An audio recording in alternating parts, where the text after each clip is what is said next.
Hi అండి, అందరికీ నమస్కారం. మా అపార్ట్మెంట్లో అదే నేను 2023లో వచ్చామని జూన్ 1ని పిల్లలు చదువుకోసమని.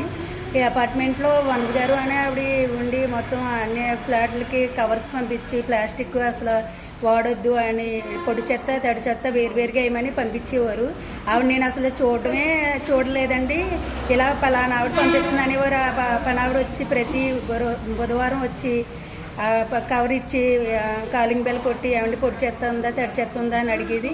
ఆవిడ ఎవరండి అసలు కనిపించలేదు నాకు ఎప్పుడు కూడా. అంటే అసలు మాకు వచ్చిన తర్వాత 5 months కనిపించారండి ఆవిడ. కింద కనిపిస్తే అయ్యి బాబు మీరండి అసలు చాలా చాలా హ్యాపీగా ఉందండి ఇలా ప్లాస్టిక్ వాడకుండా చేయడం అని మా వాళ్ళందరికీ కూడా చెప్పానండి. ఆ ప్లాస్టిక్ చూసేటప్పటికి ఆటోమేటిక్గా అందరినీ వాడొద్దు అన్న కాన్సెప్ట్ అయితే ఆవిడ వల్ల నాకు వచ్చిందండి. మేము కూడా పిల్లలు ప్రతిదీ కూడా కవర్ పెట్టి అందులో వేస్తే వాళ్ళ ఆంటీ గారికి పంపించేయాలన్న టైపు వాళ్ళకి ఆలోచన కూడా వచ్చిందండి. ప్లాస్టిక్ కూడా వాడదని అన్నీ అవాయిడ్ చేసి పక్కన పెట్టేసాము. 2024లో జాతర జరిగిందండి కాతేరులో. ఆ జాతరలో ఆవిడ కూడా వెళ్ళి ప్లాస్టిక్ వాడొద్దని ప్రతి ఒక్కళ్ళకి బొట్లు పెట్టి మరీ చెప్పామండి. ఆవిడ స్వయంగా ఆవిడే స్టీల్ ప్లేట్లు ఇస్తామని, కాయంతో కవర్స్ ఇలాంటి పేపర్ ప్లేట్స్ ఇవన్నీ వాడొద్దు అనేసి తమండి.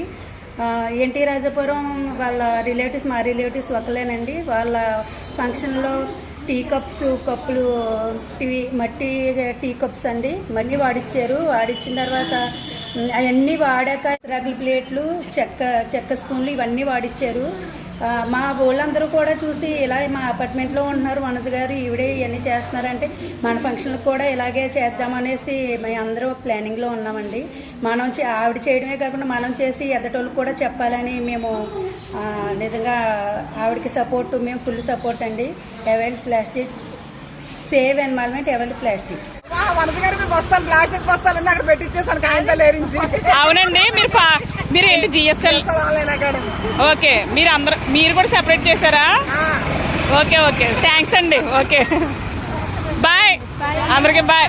ఓకే.